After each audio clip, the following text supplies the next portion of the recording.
Assalamualaikum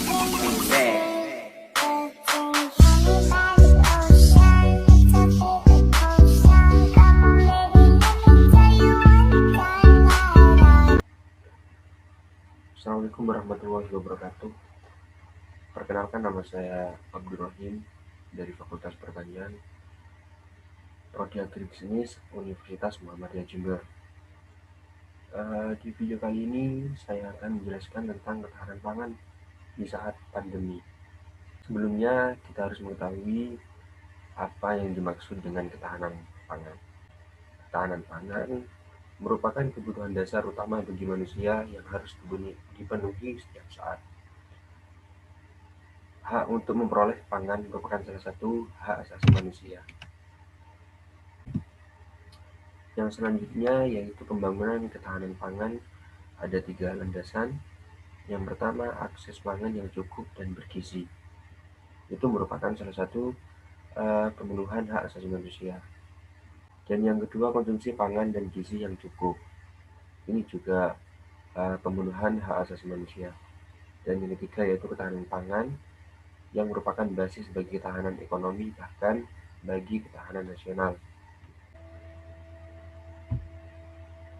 Selanjutnya yaitu poin penting dalam ketahanan pangan. Yang pertama, ketersediaan pangan yang cukup dan merata, dan yang kedua, akses penduduk terhadap pangan baik secara fisik maupun ekonomi.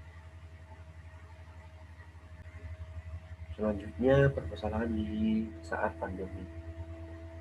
Jumlah petani Indonesia banyak yang tergolong masuk ke usia tua. Minim sekali jumlah petani yang berasal dari kalangan milenial. Hal ini dapat berpengaruh pada produktivitas pangan. Penggusuran dan kriminalisasi terhadap petani, bahkan pada masa-masa pandemi seperti ini, yang diharapkan masyarakat dapat saling bersimpati satu sama lain. Permasalahan lain yang berkaitan dengan pangan adalah ketersediaan lahan. Jadi ketersediaan lahan itu tidak cukup.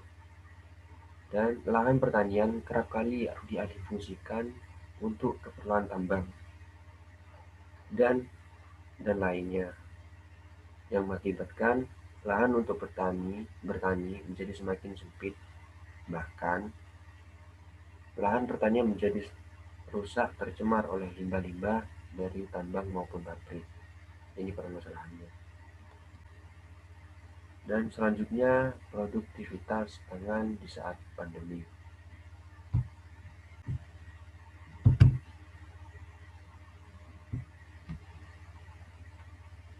Kurangnya produktivitas pangan.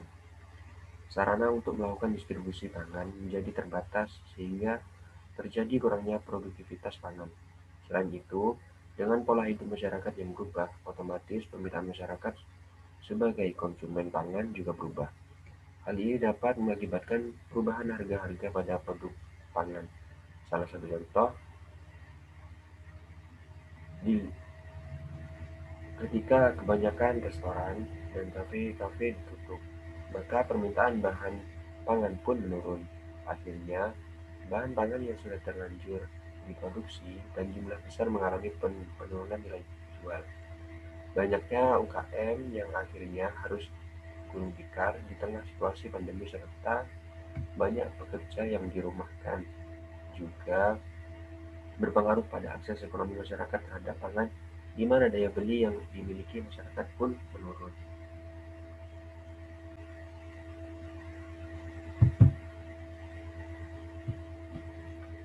Selanjutnya, menjaga ketahanan pangan. Menjaga ketahanan pangan untuk menghindari adanya krisis pangan. Masyarakat memiliki peluang untuk membangun kedaulatan dan kemandirian pangan.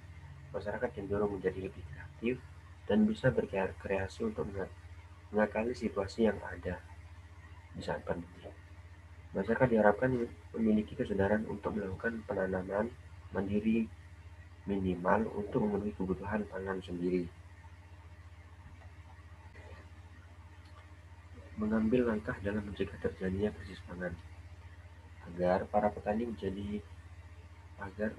diberi fasilitas berupa teknologi, modal, dan permasalahan melalui program Bumi Tani, badan usaha milik petani.